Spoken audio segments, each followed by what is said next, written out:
Obscure City is a place where you can find many unique dangers. This is where she works, Cassandra Killjoy, paranormal private eye. Now a teenage girl's father has gone missing, and Killjoy believes that the city's enigmatic protector, the swordsman, is the key to finding him. So Killjoy must face many deadly dangers in her search for the swordsman. Available on Amazon.com.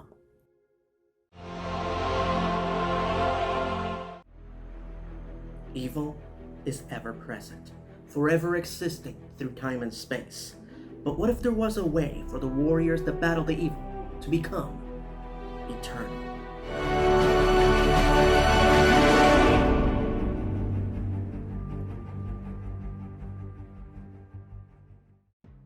Greetings, fanboys and fangirls. I'm Erod and I'm the Blockbuster Buster, and our story begins in the mid-90s during the infancy of Cartoon Network.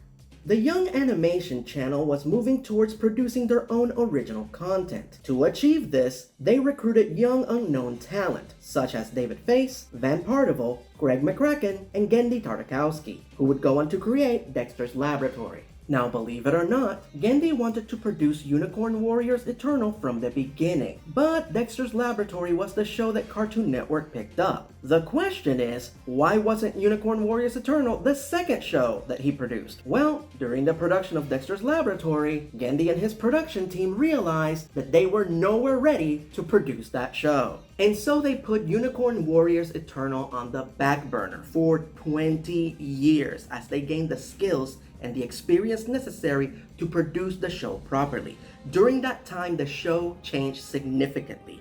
Originally, Gendy intended the show to be magic versus technology, but not only did he realize that that concept had been done before, but also that magic and technology are not evil. It is the people who wield it who can be evil. So instead, he had the show be magic and technology joining forces against a greater evil. During those 20 years, Gendy would go on to produce some of the best animated shows of all time, such as Samurai Jack, the original Star Wars Clone Wars, Symbionic Titan, and Primal. Just one masterpiece after the other. And Gendy admits that each of those shows represents a valuable lesson that later on helped him produce Unicorn Warriors Eternal.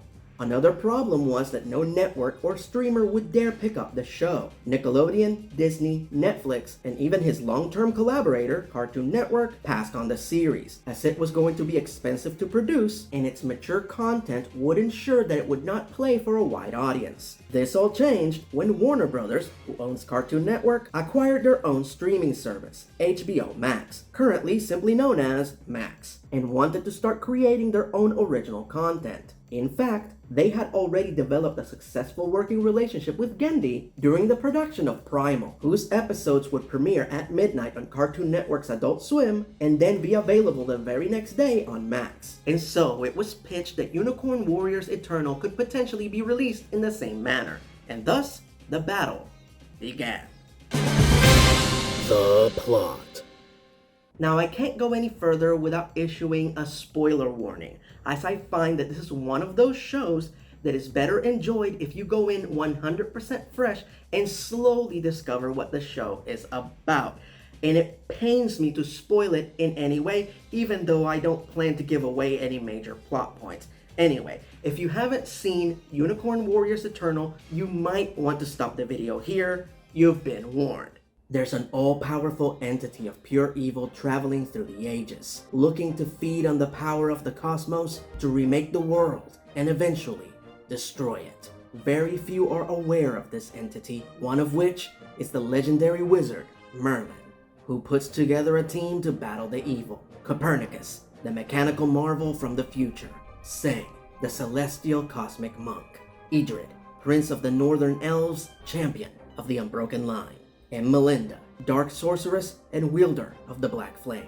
Unfortunately, the evil's longevity is such that our heroes won't live long enough to defeat it. So Merlin devises a plan to circumvent this problem by capturing the warriors' souls in a talisman inside Copernicus and then transferring them into new hosts every century when the evil resurfaces. However, in 1890, something goes wrong. One of the minions of the evil, Junwei, the nine-tailed fox wakes up Copernicus too early, and he reinsouls his companions in bodies that are not ready. While Idrid is seemingly okay, Sang wakes up in the body of a 12-year-old boy, and Melinda wakes up in the body of a young bride who for some unknown reason can simultaneously remember her life and the life of her host, creating a jumble of memories, confusion, and reluctance. All the while, she must still fulfill her duties. And thus, our heroes must endure as the evil moves towards its endgame, fighting eternally under the banner of the unicorn. Character design and animation.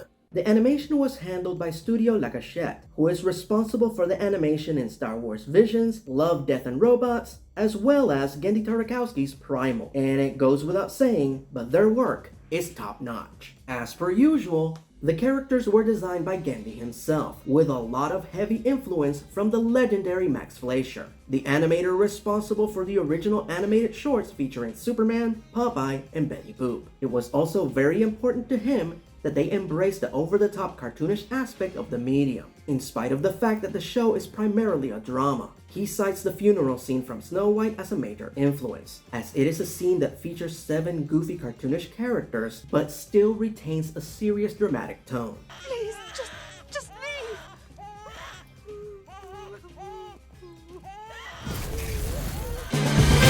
Cast and characters.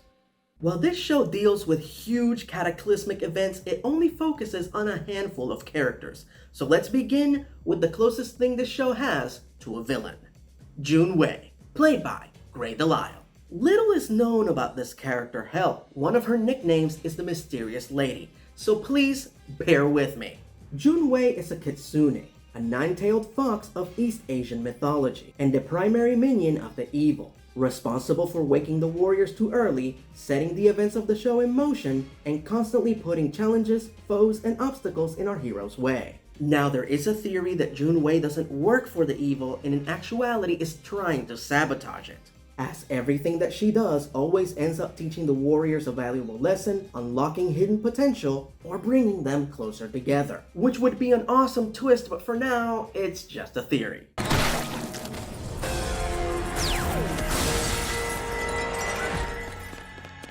It was a magical fox lady. And now let's talk about the hero, starting with my second favorite character, Copernicus as himself. He is the beloved squire and bodyguard of the group, there to assist the warriors in every way he can. He's like a cross between R2-D2 and TikTok from The Wizard of Oz. And while he might be artificial, ironically, he is the heart of the team. Copernicus! Winston, played by George Webster. Winston is the fiancé of Emma Fairfax, who sadly loses his bride-to-be on their wedding day, when Melinda is awakened within her and she gets swept up in the mission to stop the evil. And I have to admit that initially I didn't like this character. In spite of it being apparent that Emma is gone, he keeps stubbornly pursuing Melinda. And it just felt like this show was trying to take us on a magical adventure, and this dorky guy who represents the real world kept butting in. But eventually, he started to win me over. He might be out of his league, but his love for this woman drives him forward and prohibits him from giving up. And eventually, he is bitten by a man suffering from lycanthropy and becomes a werewolf, and even joins the warriors, not because he wants to fight the evil, but simply because he wants to be close to the woman that he loves, even if that woman is now sharing her body with a dark sorceress. So he went from being one of my least favorite characters to one of my absolute favorites. What in the... Oh, I see. Ha ha! Got it!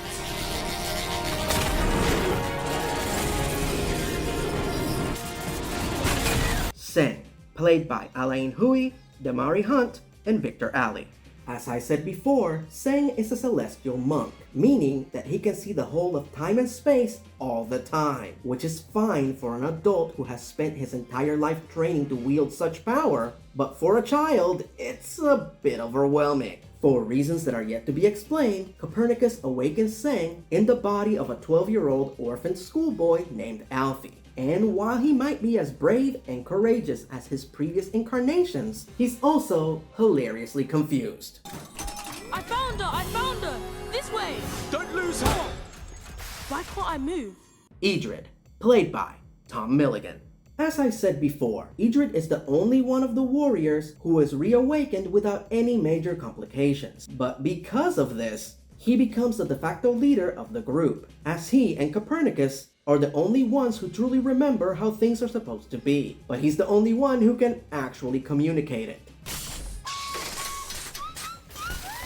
You can understand him. Who?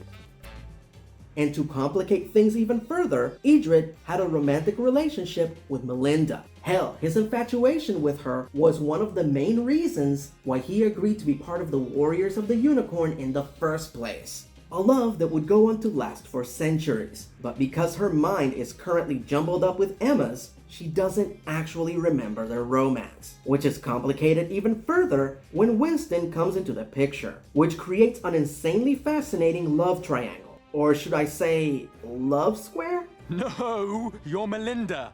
Yes, but she's me now. I mean, this is her body. Emma, what is this person? What? Melinda and Emma Fairfax, played by Gray Delisle and Hazel Duke. Genndy Tartakovsky has created some of the greatest cartoon characters of all time. I tell you this so you understand the gravity of my words when I tell you that Melinda/Emma is his greatest creation. Easily my favorite in the series, as she is such a complex and multi-layered character and yet somehow completely relatable. Through Emma, we experience the hero's journey, but unlike most characters who go through this journey, Emma 100% doesn't want this. Here we have a woman who was perfectly content with being a housewife for the rest of her life, when suddenly, on the most important day of her life, an ancient warrior is awakened within her, and she is forced to go on an epic adventure that she wants no part of. The question is, why is Emma still conscious after Melinda was awakened? As this has never happened before. Unfortunately, this is one of the mysteries of the show that will hopefully be explained in a future season. What we do know is that it makes for an interesting dynamic, as Melinda is now the most reluctant hero ever, and her character progression is fantastic. From the stubborn non-believer who desperately wants to get rid of Melinda and go back to her life, to the courageous heroine who openly chooses to be with Melinda and take charge of the battle ahead. We've defeated it throughout eternity, and we shall do so again. Season 1.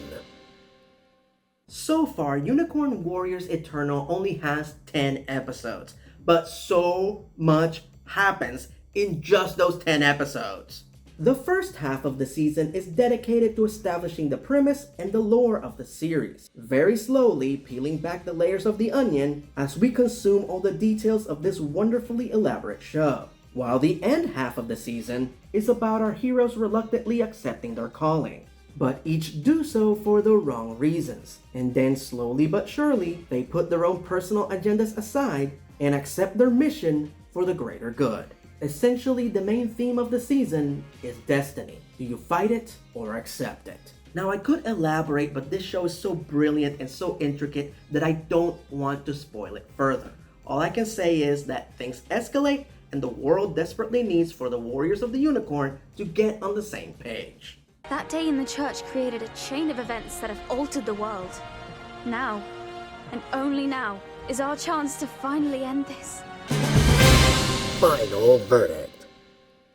Now, according to Genndy, he has 4 seasons planned, but on May 5th, it will officially be 2 years since the show premiered without us getting any updates on season 2. Now, this could potentially be because Genndy is busy working on another project, or because this show is so complicated that it just takes longer to produce.